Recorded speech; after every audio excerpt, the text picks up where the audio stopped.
You're watching KSD3 News with Dave Reinhardt, Sherry Carr, and Allison Westfall. Welcome, Kuna. I'm here at Hubbard Elementary with Jade Aberstary being my co-host today. Thanks for stepping in. Absolutely. We have some breaking news for you today. That's right. Last night, the school board approved 2 years of school calendars. Dave Reinhardt takes us through what you can expect.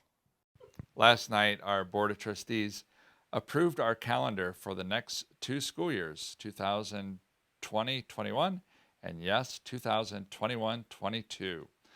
The team that recommended it was made up of parents, teachers, administrators from around the district, and they worked very hard to propose a calendar that met the interests of so many people. The interests that we heard from that were most important to people were to keep some of the traditional breaks so families could plan for vacations, but also to give teachers, students, and everybody appropriate breaks during the year, recognizing that we all have a certain amount of stamina, and it's good to give people an occasional break and to give teachers plenty of time for professional development throughout the year as well. The calendar that has been approved will look very much like last year's calendar or the year we're in, and begin in late August, both years, and end in early June, both years. They will both have 2 days off in October, traditionally called October days, but now thought of as more of as a fall break, a short fall break, and then a week at Thanksgiving. We heard loud and clear from the public that a week at Thanksgiving was important. 2 weeks at Christmas, a week of spring break, concluding at the end at early June. We're happy about these calendars. We think they're good for students. We think they're good for parents. We think they're good for teachers and will be good for the Kuna district. Our next effort will be working on our bell schedule. We've heard from many of you that those bell schedules, those bus times are very important. And so our administrators are working closely with our operations team, specifically transportation, to make sure that we have appropriate bell times that are good for student learning, but also safe, and we can get students here and back home safely. Thank you for all you do. We look forward to the next 2 years with you. Now, those calendars are available on our website. Now we're at Hubbard Elementary today to introduce you to a new member of the Kuna School District family. Yay! This is Timber, the new mascot for Hubbard Elementary School. Students got to meet the new school mascot at a special event earlier this month and even got a chance to build their own Timberwolf. Oh, did they have so much fun? It was a blast. Everyone had a great time. That's so awesome. Thanks, Timber, for joining us today. You're so great. Each month, our school board recognizes individuals who exemplify the Kuna Way. Take a look at March's honorees.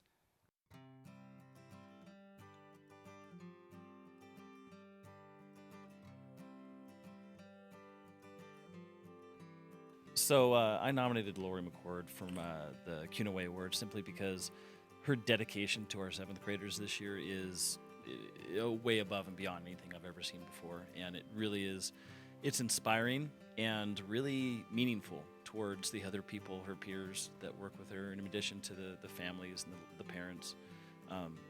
She's truly an inspirational teacher that is making our entire school and population just that much better. And I just wanted to honor her for that.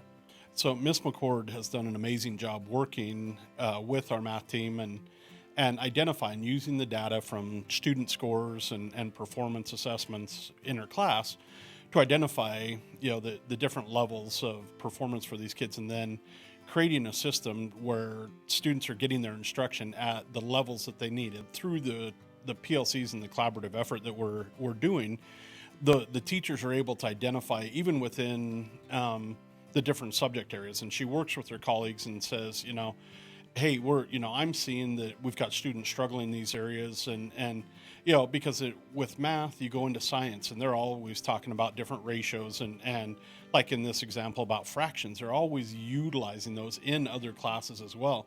And so it's a perfect time for them to be able to collaborate with each other and say, okay, how can we not only teach our science class or our language arts class, but also hit on those things that are going to help these kids in those math areas where they're struggling. And it's a common misconception that math should just be in math class, language arts should just be in language arts class, and yet we know that every job out there involves all math and language arts, relating to others, working on tables. So what we did is just shook it all up and said every teacher must be hitting math and language arts.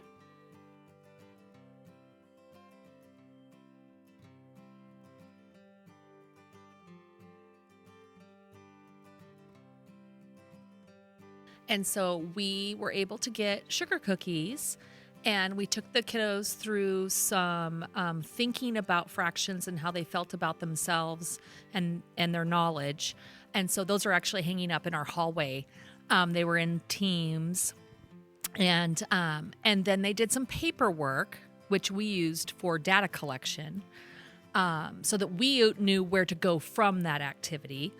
Once they did the paperwork, then they were passed on to the cafeteria, where they were able to take the applied activity with the sugar cookie and the candies, and then decorate and put those amounts into fractions per cookie.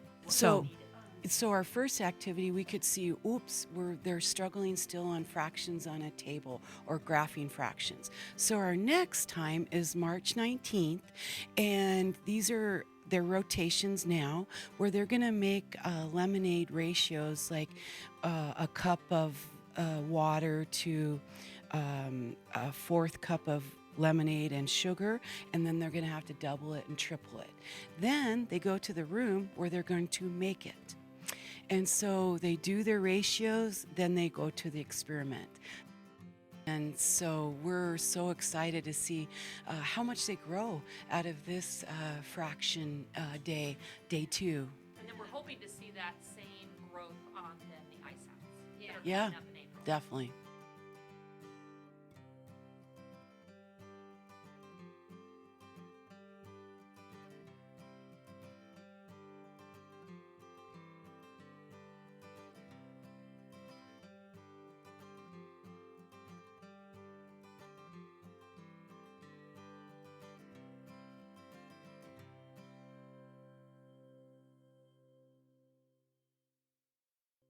Earlier this month, Crimson Point Teachers connected some of its youngest students with medical careers. Take a look at this week's Empower feature.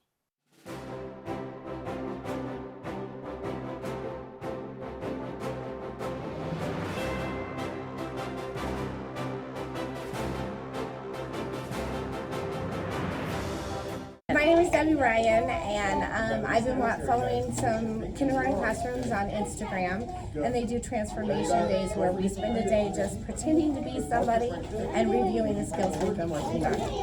So today is our cardiology day. They learn about different professions, so they're excited about becoming doctors. They get to take these things home and practice and play at home, which we don't have a lot of time with our curriculum to do a lot of imagination play. So we've been artists, we've been bakers, we've been, what else have we been?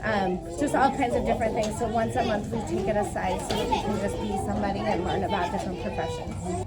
Last Friday was a busy day in the district. First, the Kuna Grange delivered free dictionaries for every third grader at its annual Words for the Thirds project. And later, Idaho Governor Brad Little celebrated Read Across America Week and read to Indian Creek Elementary School. Governor Little also sat down for an interview with KSD3 News, and you can find out that special report on YouTube, on the YouTube channel. Sherry, it's been such a nice spring. Do you think it's safe to plant a garden? You know, I caught up with weatherman Stephen Speak, and let's check with him on that great question.